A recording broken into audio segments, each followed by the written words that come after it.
Good evening, everyone, and welcome to another episode of Turn Left. I am your host, Indiana's own Dana Black, coming to you live, yes, all the way live from Black Press Studios, where we talk about Indiana politics from the left side of things. Listen, I don't know if y'all are political junkies like I am. I'm like the kind of person that listens to, committee meetings and the House floor sessions as background noise while I'm working. Now, a lot of people listen to music or have something else. I want to know what the heck is going on in the State House, because when you're not watching, they do really, really crazy things. But I gotta give a shout out. My superstar elected official in the State House this week has got to be Representative Ed Delaney. Representative Ed Delaney was giving them the business. I mean, if you came up with a crazy bill this week, he was shooting you down. But Dana, you talking about what are these crazy bills? Let me just talk about what came through. Oh, also my second favorite, I got to give a shout out to Senator J.D. Ford, because he made one of his Republican colleagues so mad. I don't mind it, because they make me mad all the time. So I'm figuring if one of my people on my side make them mad, good. And he's always the politest fellow you ever want to meet. He's like the coolest guy ever, but he pissed some people off and I love it. But let's talk about what's going on in the State House, because guys, this is why this election year is so important. We have got to fix that supermajority. And the only way we're going to do that is if we show up at the ballot box and support the candidates who want to represent us.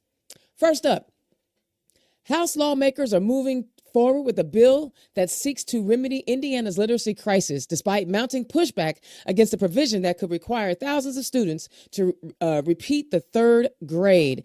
Senate Bill 1, authored by Senator Linda Rogers of Granger, would require schools to administer the statewide literacy test, I-Read, in second grade, a year earlier than current requirements, and would exempt successful takers from sitting for the exam again.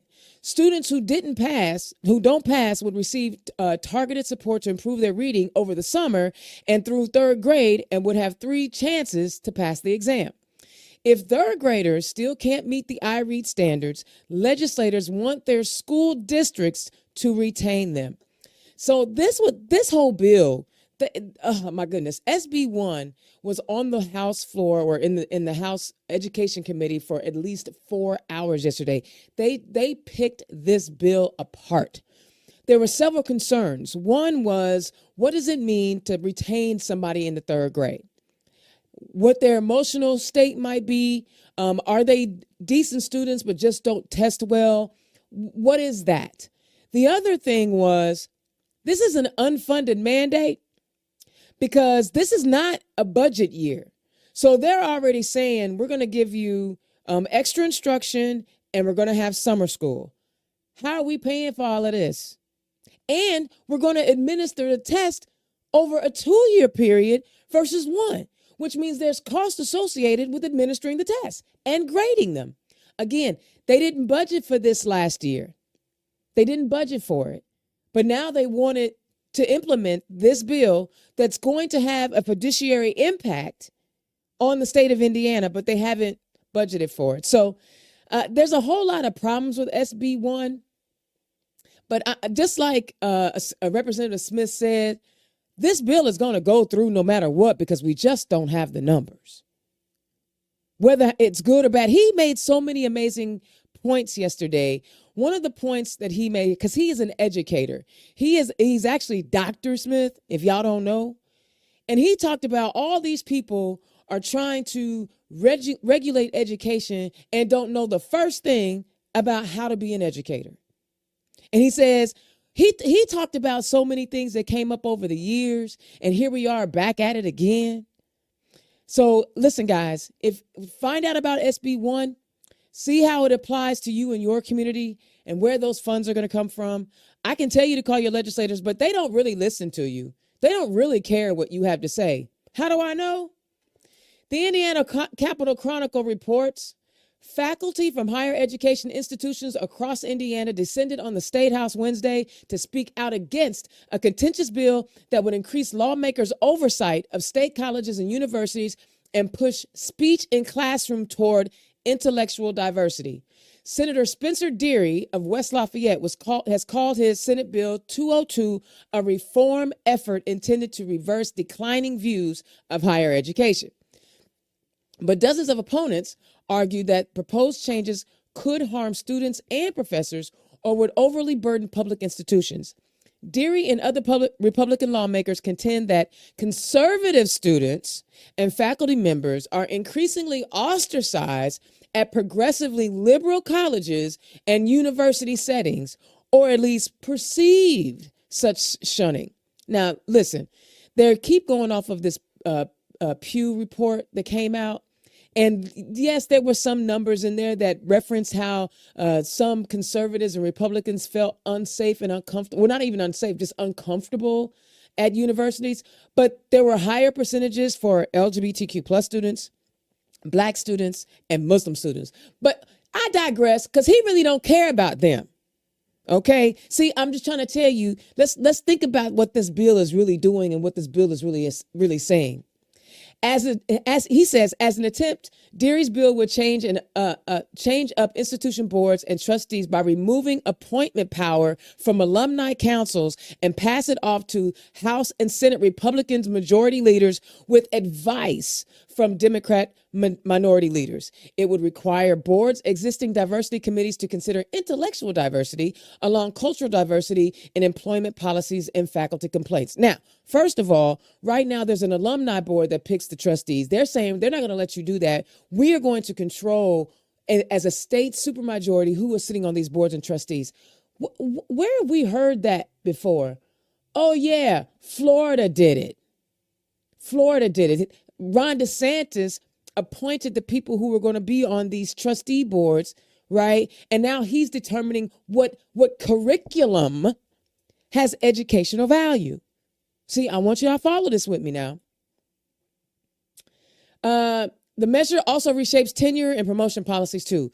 Boards of trustees would be required to prevent a faculty member from getting tenure or a promotion if the board thinks the member is unlikely to foster a culture of free inquiry, free expression, and intellectual diversity, and unlikely to offer students scholarly work from a range of political or ideological frameworks.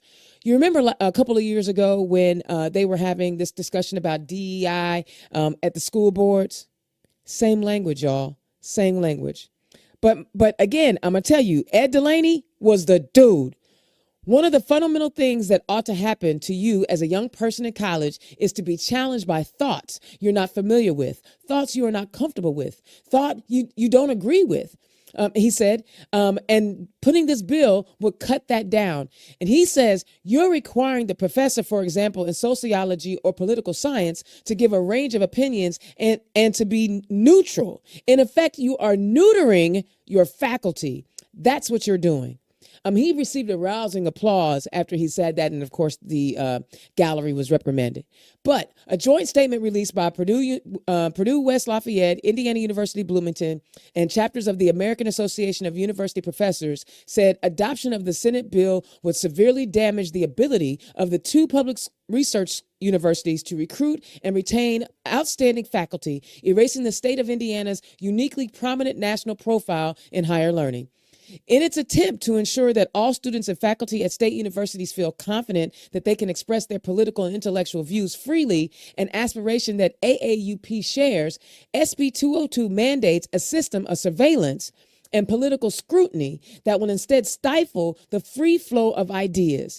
The statement said it requires that hiring, tenure, and promotion become subject to review that judge faculty based on political criteria, and that post-tenure employment to be contingent on further periodic reviews.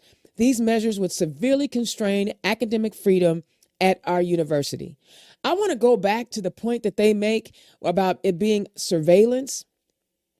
It was brought up by one of the folks that was testifying at the hearing yesterday.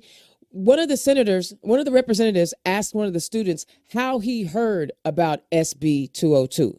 He was already trying to say, yo, where you get the information from? He was interrogating the student about where he learned of the information, and then tried to find out whether it was liberal teachers who were pushing them to come and testify. This is exactly what this bill would do. He actually did it right there on the floor. Guys, the Indiana Republican Party wants to control what you think, how you think, and when you say what you think. And they want to punish you if you don't think the way they do.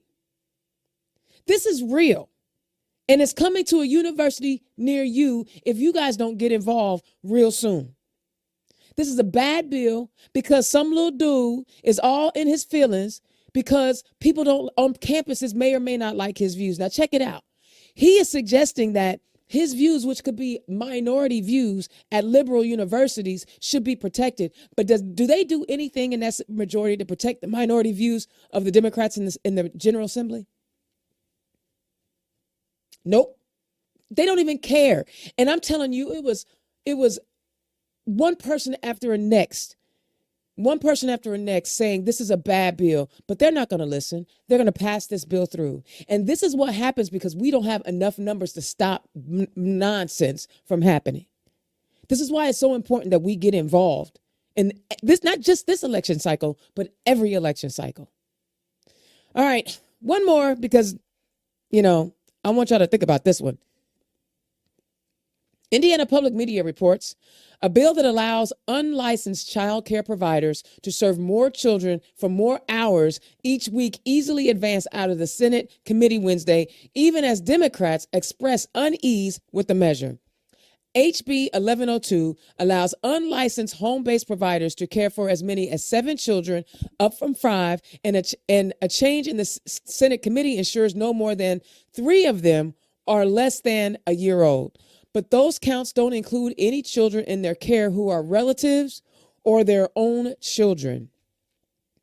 Senator Shelley Yoder voted against the bill. Of course she would. This makes me really uncomfortable expanding in this way without addressing the number of children that might be present in the home already for the parent. Another Democratic senator, Senator J.D. Ford, questioned whether people who regularly visit the home should have background checks. Now, this is when I said that he pissed off somebody. Senator Liz Brown, which I'm not a big fan of. She's got an attitude problem, and I'm saying it. She don't even act like she care if people understand what she's saying or why she's saying it. She's just mean, and she needs some love in her life. Anyway, Senator Liz Brown said that's unreasonable. If you want to talk about government overreach, overregulation, and increasing the cost, now you think about that. But the bill passed 8-2 because, again, we just don't have enough numbers. All I'm going to say is you're going to have unlicensed, unregulated daycare centers who do not fall under the purview of being inspected by the licensing agency of the state are going to have more kids under their care. What could possibly go wrong? That's all I'm saying. Y'all think about that. I put a survey up on my Twitter feed last week, and I asked, would you rather send, if given a choice, would you rather send your child to a licensed or an unlicensed daycare center? See, the State House, instead of actually addressing the real problem why we have a shortage of teachers and why we have a shortage of nurses and why we have a shortage of daycare and health daycare providers, instead of addressing the real issue, which is Indiana continues to write policies that discriminate against people and they don't want to stay here. They don't want to live here. They want to bring down the regulation and requirements. They actually have a bill that says nurses, because we have a nursing shortage, they want to remove the 18 hours of work that they have to put in to get the license. What? Instead of making Indiana a place where people want to live, they want to make how you become a professional in the state to be less. So are we getting the best nurses? Are we getting the best teachers? Are we getting the best daycare centers? If this is the route we're going to take, just remove the barriers to entry.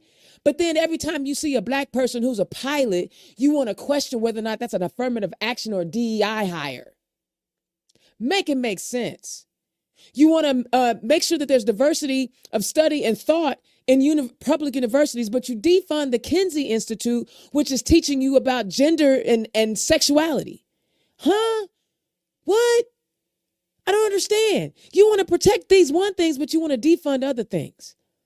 Listen, guys, they want us all to think the exact same way. And if you don't think like them, and if you don't act like them, and if you don't follow their rules, then you don't count. We'll just take your tax money and do what we want to do. So, guys, show up to the polls. Show up to the polls, because people, these are some bad bills that are happening. I just need y'all to understand these are bad bills. All right, it's Black History Month, and I'm sorry that I didn't get a chance to have a show last week. My guest got sick. It happens. But in honor of listening to the Supreme Court argument on whether or not the Orange Menace has,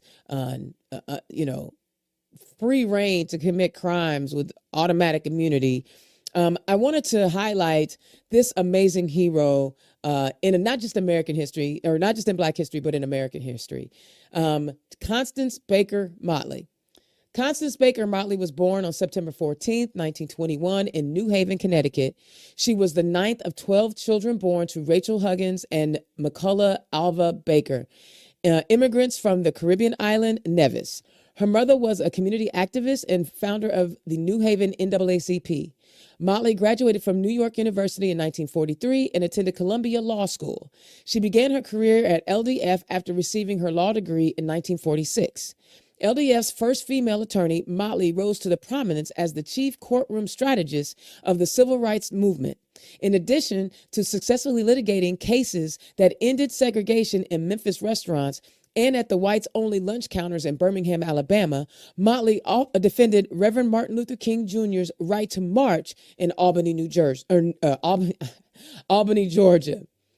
Motley claimed her greatest professional achievement was the reinstatement of the 1,100 Black children in Birmingham who had been expelled for taking part in street demonstrations in the spring of 1963. Motley faced the danger of her work head on, from driving through KKK territory to defend the rights of Black students to attend the University of Georgia, to spending hours in county jails across the Deep South helping to secure the release of detained civil rights activists like Dr. Martin Luther King Jr.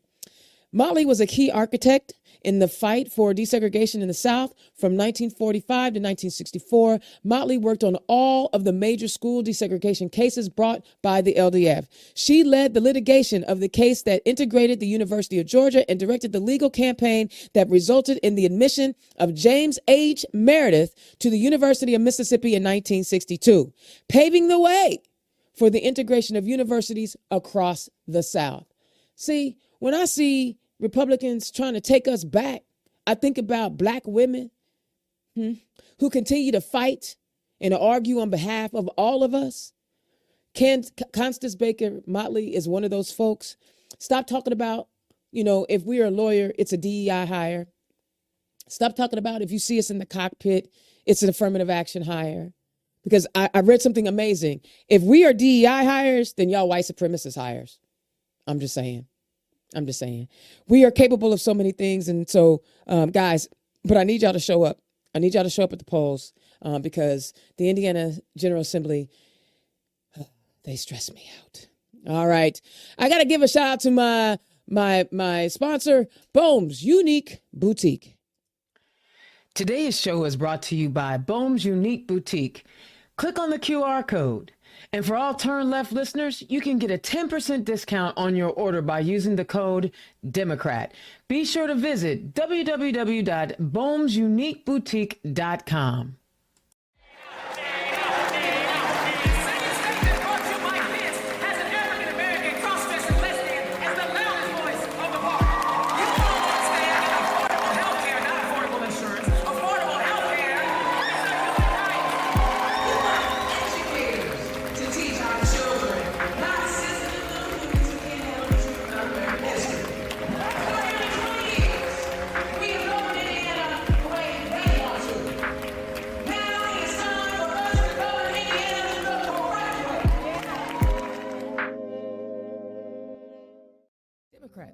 Are you looking for an affordable content creation option? If so, look no further than Black Pearl IT Solutions and Black Pearl Studios. Indiana's own Dana Black is providing many of the communication wraparound services any Democratic organization needs. No matter the size of the budget, Indiana's own has you covered. Just scan the QR code or visit www.blackpearl_its.com. All right, all right, y'all. I know I had a lot of rant today. I had to make up for last week and not having a show, but let's get to the guests. And you know what? The beautiful part about this show is that we can go as long as we want to because it's my show. When you own it, you can do what you want. And I'm excited about the fact that I have two candidates on tonight who are running for that very state house that I just finished complaining about. Yes. First up, I want to introduce you to Hollie Payton. First of all, I've met her multiple times. We hang out, we kicks it. This is my home girl. She's running in House District 73. Y'all give it up. Hollie Payton, welcome to the show. Thank you. And my first time meeting, and I'm excited about it because I love their photo shot, like their shot that they had telling you that they're running for office. Y'all give it up, running in House District 97, Sarah Shydale. Sarah, welcome to the show. Hello, it's great to be here tonight. I love it. I love it. Okay, guys, was there anything that I talked about in my rant that you want to comment on? Did I ruffle your feathers just a little bit? Anybody can jump in on that. I totally agree with you about the I read and the third grade retention. There's so many things that they could do to help these students rather than just hold them back. And nobody has talked about COVID coming and playing an effect on all of this as well. So I totally agree with everything you said. Love it. Sarah? Absolutely the same here. I feel like lately we've been very lacking in our education standards, and holding kids back just based on test scores is not a way to do it, honestly. I love it. I love it. Well, thank you guys for jumping in on that because you know what? I can rant, and I just wanted to see if you had a rant in you. All right, we're going to start with Hollie first. Hollie, tell the people who you are and where you come from. Hey, everyone. So my name is Hollie Payton. I am originally from Osgood, Indiana. Yes, it's a very, very small town. I'm sure hardly anyone has heard of it. I haven't. So it is a very, very small town. I currently live in Greensburg, Indiana. So coming from a small town, I have those small town roots where I know what it means to live in a rural area. I have faced many medical problems. My freshman year in high school, I got diagnosed with mono and I missed 6 weeks of school because it was pretty serious. And then my sophomore year, I got diagnosed with type 1 diabetes. So I had to learn how to give injections and all of that. Wow. And then my junior year, I was in a serious car accident where I was in a coma for a week and I had a plate put in my head. So I had a traumatic brain injury. Wow. That was a lot for high school, right? Yes. It's a lot for life. Yeah. So when I say that healthcare matters, like I personally have a lot of connections with fighting for personal healthcare. My husband and I have been married for almost 22 years, and we have a 13-year-old who is autistic. So he is absolutely amazing, but fighting for disability rights as well, that is near and dear to my heart. I also am fighting for equality, regardless, just equality across the board. I really came into my own, I feel like, in the year 2020 when the whole George Floyd thing came about. And I realized that even though I had suffered personally from medical issues, that I have set in white privilege, and it really opened my eyes. So I attended protests and I became an activist because of that. I did start an LGBTQIA group for Greensburg. It was the first time in Greensburg's history that came about. So just fighting for basic human rights. That's what it all comes down to. If I always tell people, if I could have a slogan, it's be a kind human. It really shouldn't be hard. Just be a kind human, right? let everyone have the choice to be themselves. So that's kind of where I'm coming from in my campaign. I love it. I love it. Wow, there's so much to unpack right there, but I'm gonna get back to it. Sarah, tell the people who you are and where you come from. Well, I was born in Greenwood, Indiana, and I was raised most of my life in Bargersville. It's a little town just south of Greenwood that's starting to come up on its own with the Center Grove schools and all. I was raised by a very Republican and very Catholic father who had very loud opinions, let's say, and I didn't know it for quite a bit of my life, but I figured out early in my high school years that I was transgender, as it's probably obvious that I'm not a cis woman. um, I grew up in pretty deep poverty. Uh, had a rocky relationship with both my parents, but my mother is my saving grace. I I graduated high school not really knowing what I wanted to do with my life, and I slowly found my way to working with the state. I've worked in the Family and Social Services Administration for several years now, doing my best behind the scenes to help Hoosiers the best I can. Currently, I am helping to administer a program that's in service of helping people over 65, blind and disabled, find and keep housing and medical care, which is part of the RCAP program. I've I've been working behind the scenes as best I can for quite a while now, and I'm not as accomplished as some of my fellow candidates. But I feel like the time has been ripe to try and lend my own voice to how Indiana is run. And I figured the best way to do that would be running for a House representative. I tell you what, y'all are some compelling humans. I mean, these stories, both of you, your story for why you want to run for office mimics mine, and that there was an issue that came up and you said, doggone it, no more. And to be brave to share those stories. And Sarah, I'm gonna be honest with you, I didn't know till you said something. I don't make no assumptions. Because see, look, nobody can tell what I am either. So when we talk about pronouns, I always tell people I use she, he, they because I like to keep them guessing. I mean, yeah, but that's so no, I don't make assumptions. But I love that you guys found your personal voice in the work that you were doing, and then now you want to take your personal voice and add it to the legislature. Why do you think it's important that you all have gone through these personal lived experiences? And what is it that you think that you'll bring different to the State House than what you're seeing now? Sarah, we'll start with you. Well, the the makeup of a person can be judged by their own experiences. If you grew up with a different past, you probably wouldn't be the same person you are now.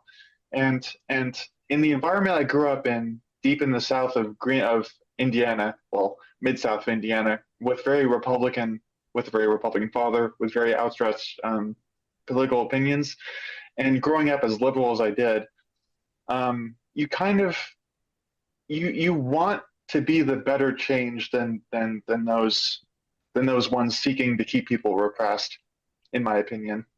I love it. Hollie? That was a great answer, Sarah. One thing my husband and I have always taught our son, and I stick true to this statement, it doesn't have to happen to you for it to matter to you.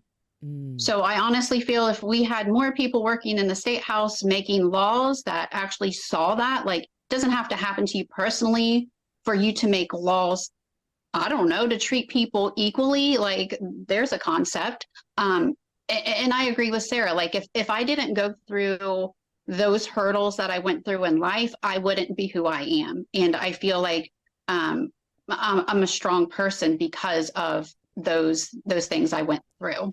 I literally was just about to ask, do you think that the things that you went through in life made you stronger? And you answered it, Hollie. But Sarah, do you think going through what you went through, because I know what it's like to be out. I know what it's like to come out.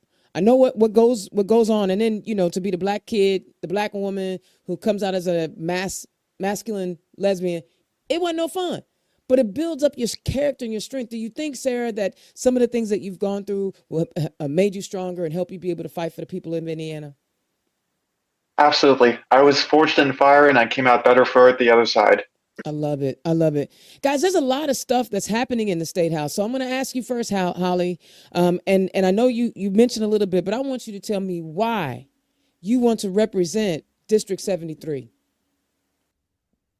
The biggest reason I want to represent District 73 is our district is very high in Republican, right?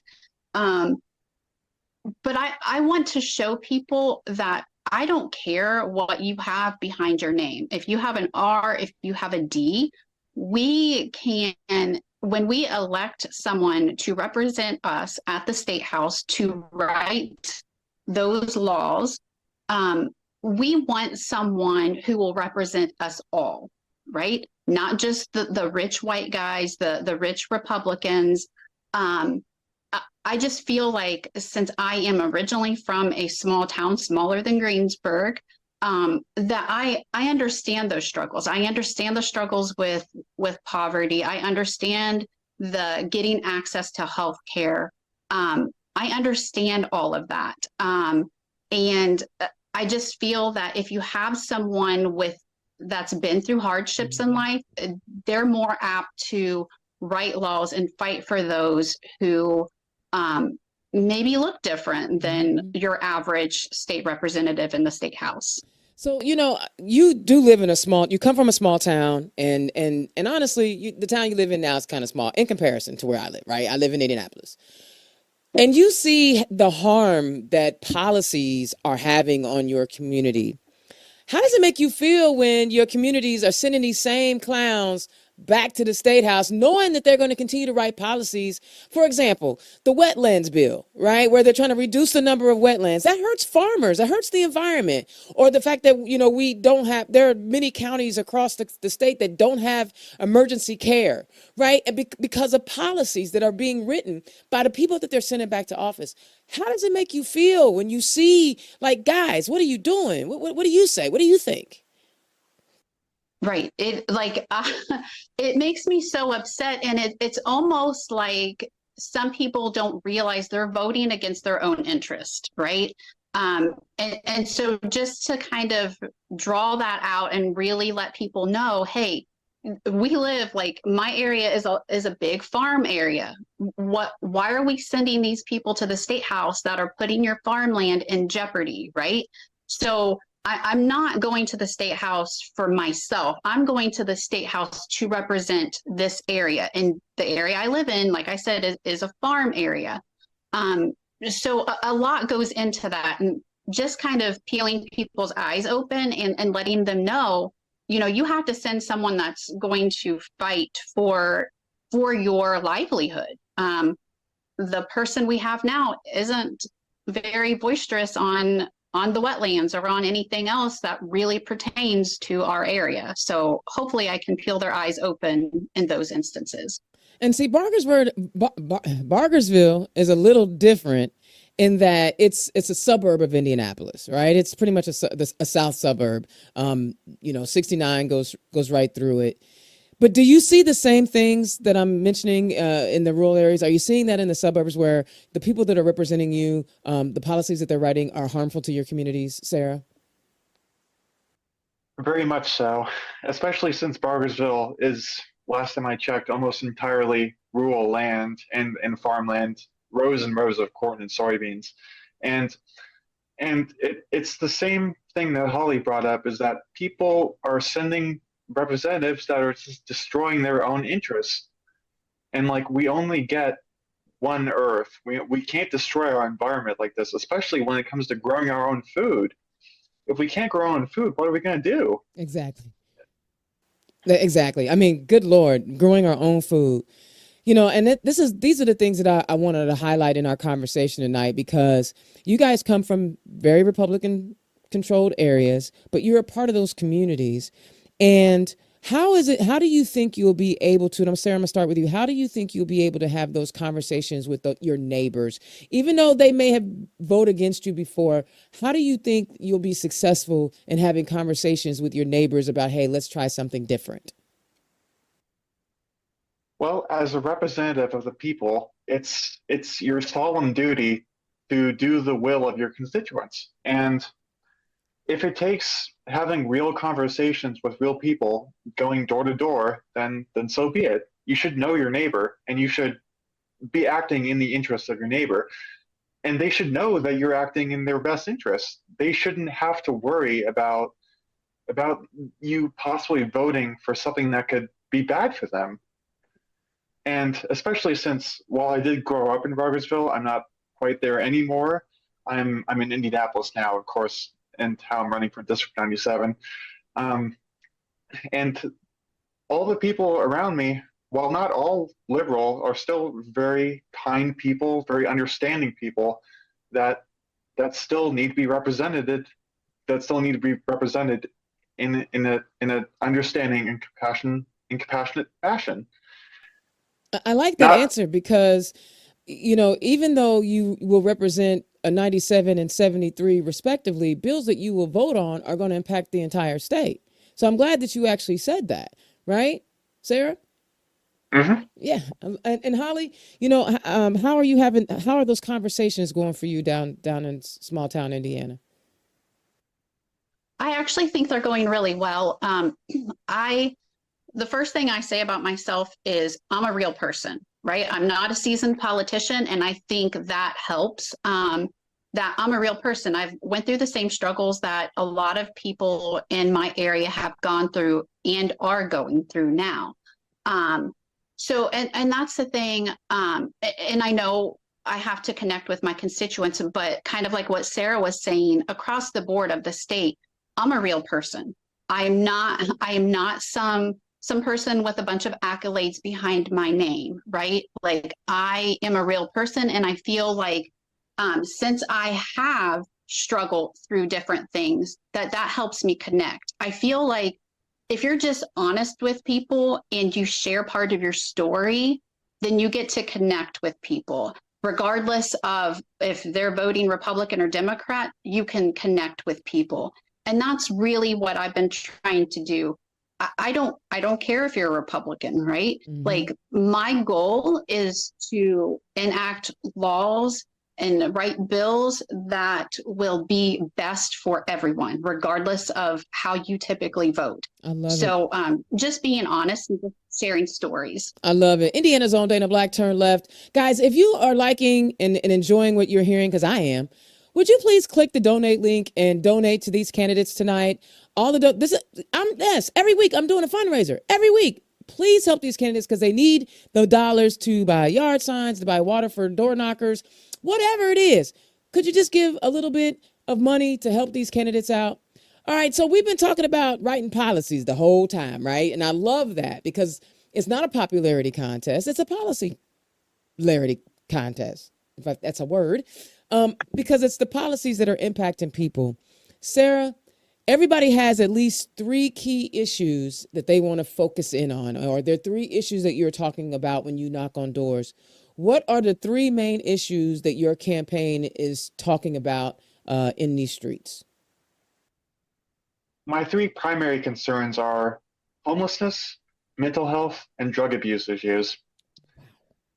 As someone living within the downtown core, I see all of these basically every day as I'm walking to and from work.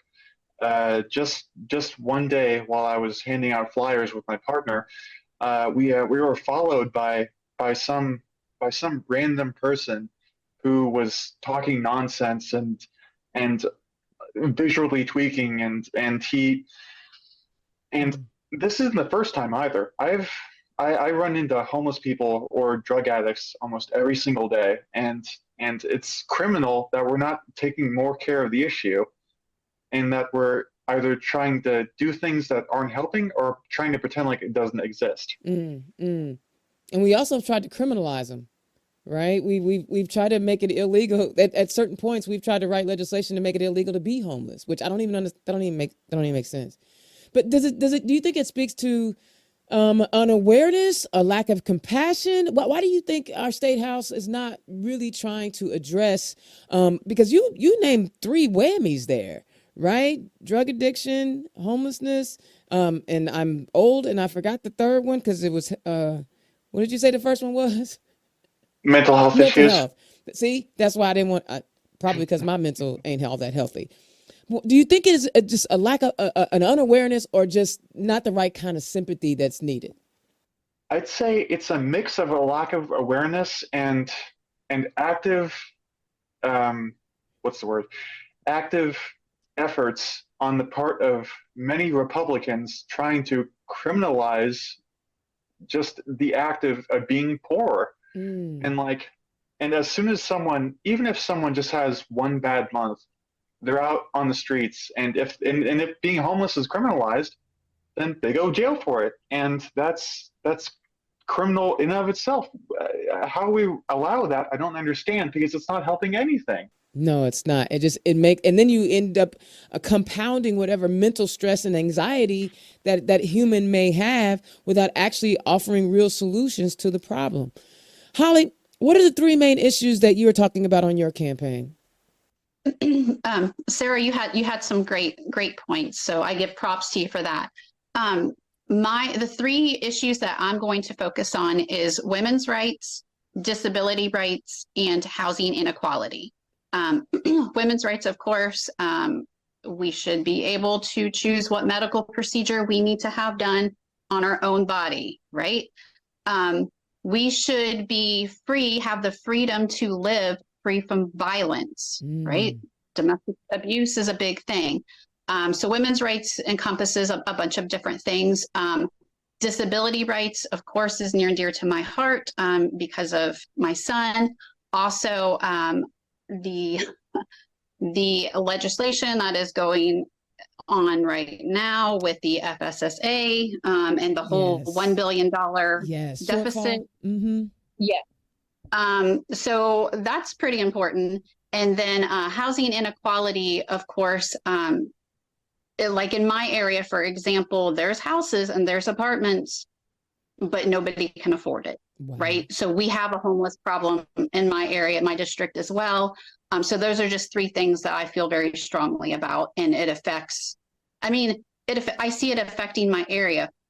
But as Sarah pointed out, these things affect the whole state. Raise your left hand if you believe in body autonomy. Raise your left hand, raise your left hand, raise your left hand. Because in Indiana, if a young person needs gender affirming care, or if a woman needs reproductive health care, Indiana basically says, y'all don't know what y'all need. You don't know how to manage your own. And it's the irony of having this conversation with the two of you is that you both, you either are living it, have lived it, know people that's lived it, and not just secondhand, but firsthand. What does it mean, since you both, we brought it up, since body autonomy seems to be something that Republicans only want for themselves, how do you express your frustration with the last pieces of legislation over the last couple of years that restrict abortion access and restrict gender affirming care? Holly, I'm gonna start with you. What kind of feelings and emotions do you get? Because I want to know. So when I talk to people about this, and again, my area is very Republican. When I talk to people about abortion, for example, a lot of people that I've spoken with will say, well, I don't think abortion should be used for XYZ, but it could be used for ABC, right? So I let them know, okay, when I was pregnant with our son, I had type 1 diabetes. So I was a high risk pregnancy. I had to go to a specialist. So my husband and I had to have this conversation. This is a real life thing. We had to have a conversation. What happens if it comes down to, right, one of us?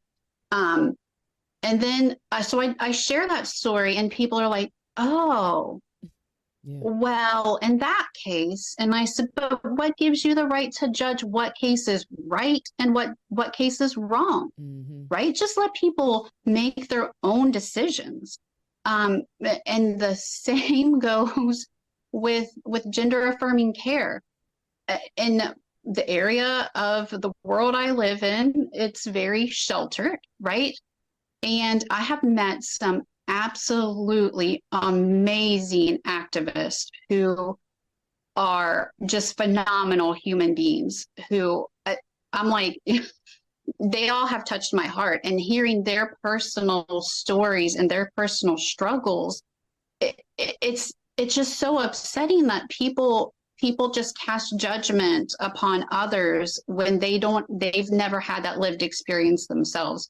So I try to convey that in a way like, well, what gives you the right to judge on how someone else feels they should live, right? And what gives you the right to judge what someone else does with their body? Yeah, and Sarah, I'm gonna go one more step, and I think it's HB 1291. They are trying to, well, it's gonna happen. Well, if it goes through the committees, 1291 basically changes all the language in Indiana code from gender to biological sex. Right?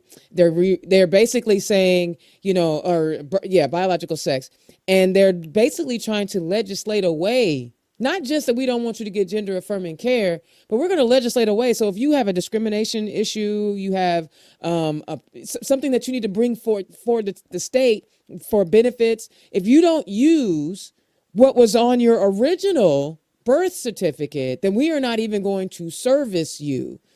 Talk about what it means for body autonomy, and then talk about like bills like 1291 and what that actually means to someone who is literally living it every day. They're trying to legislate you away, bro. I'm like, Sarah, they trying to legislate you away. It pisses me off. Really, no, the biggest way I could possibly think to explain it to you is that it is simply repugnant. The fact that these people, these Republicans and these old men and these people who just want to strip away freedom for the sake of control and for, what's the word? Control and power.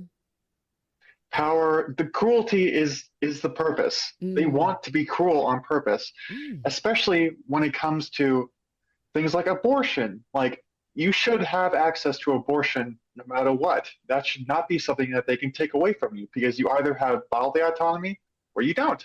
And they have no right to take that away from you.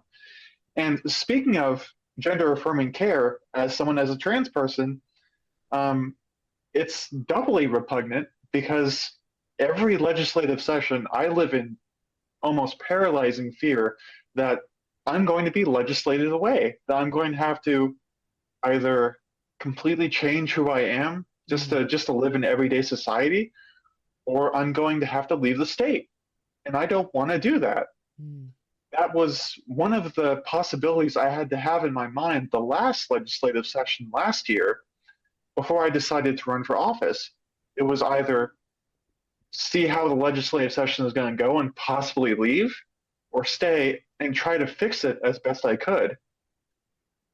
And it's hard enough right now to access gender affirming care. There's not very many places here I can go to. I started in a different state, and finding reliable access to the medicine I need and cost-effective access to friendly doctors and therapists has been just an absolute nightmare. Doubly so that they're talking about stripping my rights away one bill at a time, like for the biological sex rule change with 12. Yeah, it's terrifying. There's a newsletter run by a certain wife of a transgender congresswoman in another state, and it's called Aaron in the Morning. And I have to keep that up on my phone all the time. I look at it every month to see how much worse Indiana is getting. I have to watch legislation rolling through the House and Senate that I can't do anything about because I'm in no position to do anything about it, and the legislators don't want to listen to us about this. They don't. Especially, Go ahead. especially since the next generation of voters is growing year by year. Mm-hmm. Young people are getting to voting age more and more every single year, Mm-hmm. and our legislators continue to lengthen the age gap. We should not have geriatric people running a state that they're not going to have to see in 10 years. That's not fair, especially to the next generation of voters. Well, and see, it's on purpose, though. It's literally the white cisgender Christian straight hetero whatever male. Their numbers are dwindling, and so they are actively putting measures in place to make it extremely difficult for them to lose control when they are in the full minority. Right? It's not that far away that people of color are going to overtake Caucasians, white people, right? But then there are so many liberal leaning, left leaning white people who they're not necessarily in the alphabet soup, but they like, yo, I'm union, and all these people are seeing their power diminish, and what they're doing is they're putting all these little things in place that will ensure minority rule, kind of like in South Africa before apartheid ended. I'm just gonna throw it out there. It's gonna be like South Africa. Yo, Indiana's own Dana Black, turn left. I have a question. Yesterday, in Kansas City, the Kansas City Chiefs were honoring their Super Bowl winning team. And unfortunately, a shootout happened. Like Missouri, or like Indiana, Missouri had concealed carry, constitutional carry, and concealed carry. So, one of the things that we hear gun rights, Second Amendment dumbasses, excuse me, I'm sorry, I cussed, say is that the only thing you need when you have a bad guy with a gun is a good guy with a gun. But they had over 800 police officers at that parade, at that festival, and the shots still rang out. Indiana is we have the NBA All-Star game here in Indianapolis this week. I'm nervous.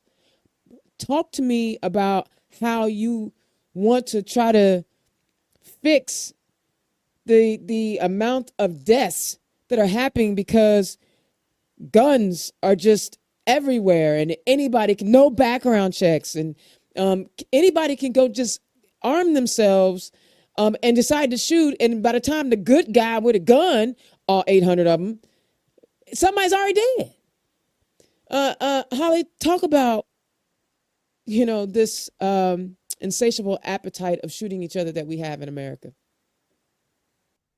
Yeah, it's absolutely heartbreaking.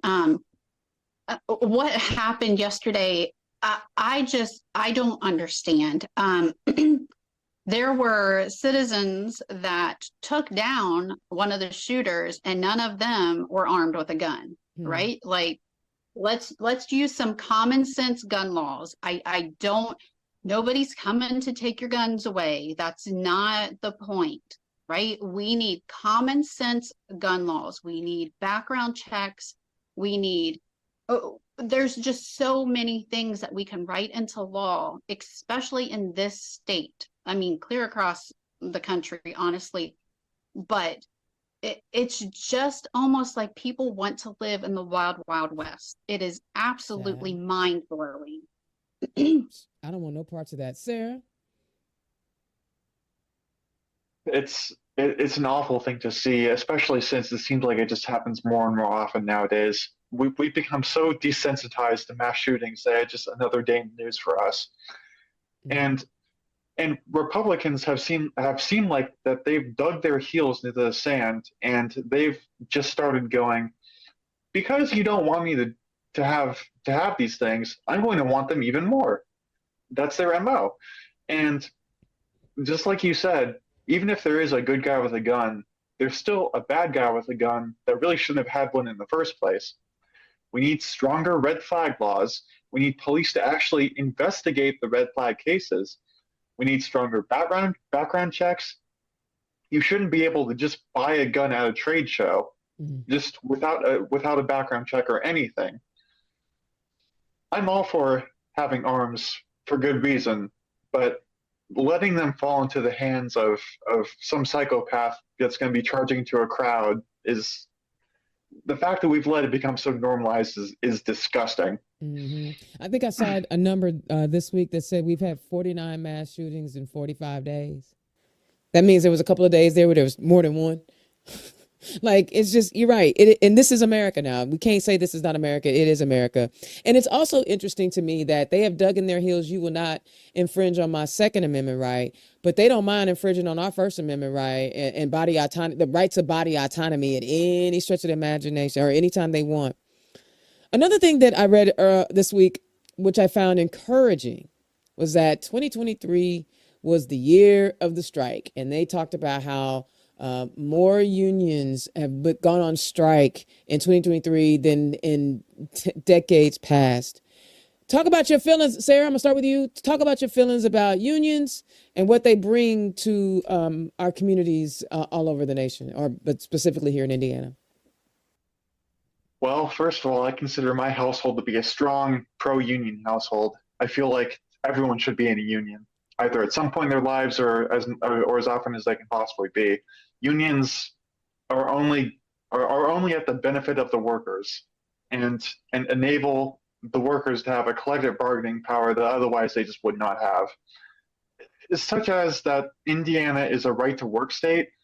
We need unions now more than ever, especially with the rampant overinflation and the price gouging and the fact that none of our wages have been raised significantly in years.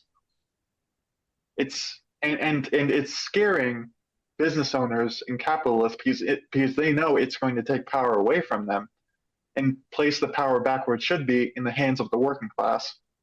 I love it. I love Hollie. Yes. So I grew up, my dad worked at a factory all his life, and he was a member of a union. That's what I remember when I was little, right? My husband was in a union for 13 years. The factory he works at now is not unionized. However, when he was in a union, like, we see those benefits. And how Sarah just said, inflation is crazy. The minimum wage, we're still at 7 something an hour for minimum wage, right? Like $7.25.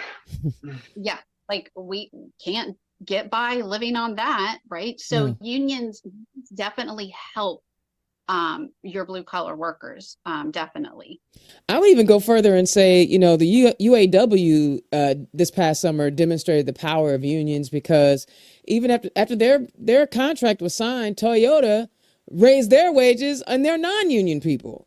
Like, unions elevate everybody, and people, when they want to talk about, there's good and bad in everything, right? You're going to have good union leaders and you're going to have not so great union leaders. But when you have the ability to collective bargain with your brothers and sisters, it's a totally different animal. And when you have the ability to hit them in the bottom line, trust, know, and believe, they going to show up, Okay, so we talked about unions. We talked about education quite a bit. I mean, because I don't even have kids. I never had kids because I'm a chicken. It looked like it hurt. But I never had a child have to go through the education system. But I seem to be talking about a lot about education because I'm getting older and I need kids to be ready to take care of my old ass when I can't read my pill bottle. So I'm not gonna do that right now.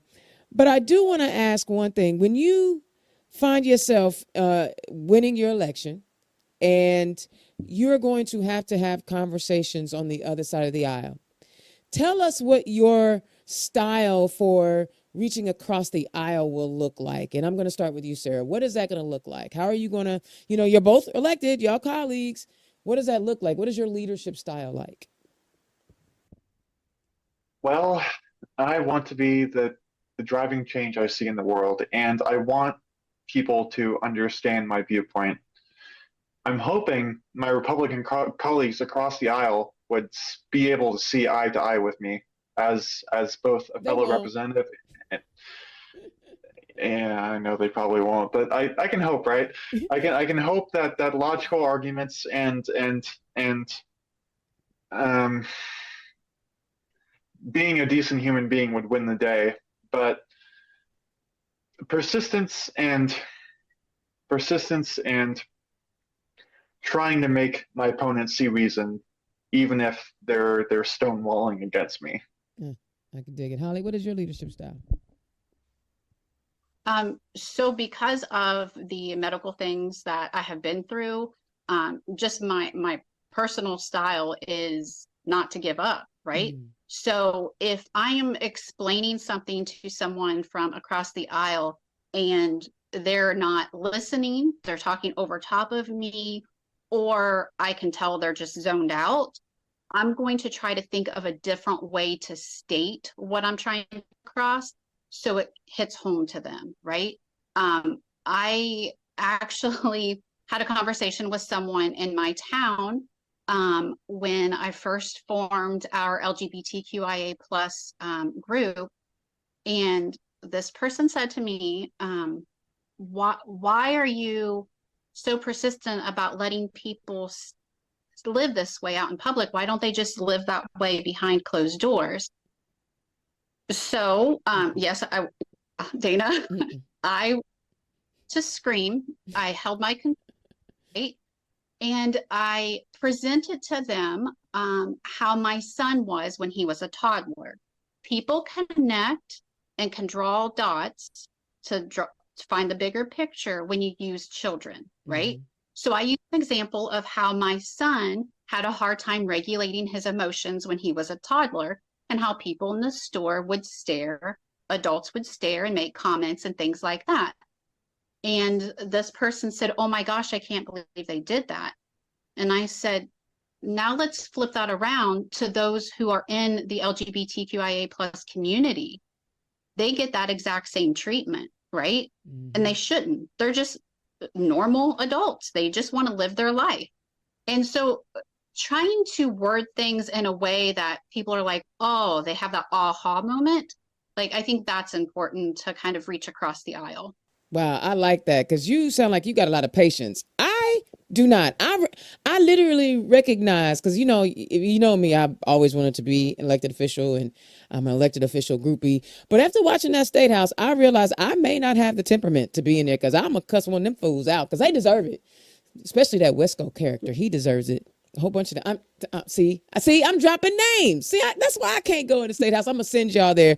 Indiana's own Dana Black. Turn left, guys. Click on their donate link.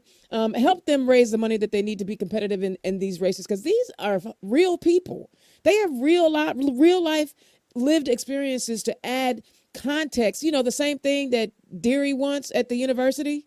You know what I'm saying? They have real life experiences that they can bring to our state house. All right. It's already 7 o'clock. I apologize. You know, these interviews go by so daggone fast. Sarah, tell the people where they can find you.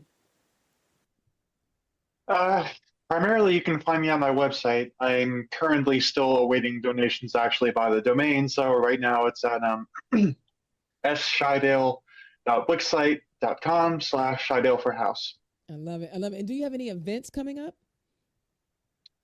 None currently, but I'm working on planning out some. Okay. And tell us what help you need from us. Volunteers and donations. I can't buy signs, pens, pencils, buttons, anything without donations, and I always need boots on the ground to get the word out. I love it. I love it. Holly, tell the people where they can find you. Yeah, so right now I'm primarily on Facebook, so you can reach me at Hollie Payton for Indiana. I do have a website, I just don't have that linked yet. So that will be coming in the next few days. And then I need help primarily with, I need a good team, so volunteers and donations, just like Sarah said. the donations help with the signs and helping my volunteers, whether that's water or snacks or whatever, to keep their energy going. So volunteers and donations. And do you have any events coming up?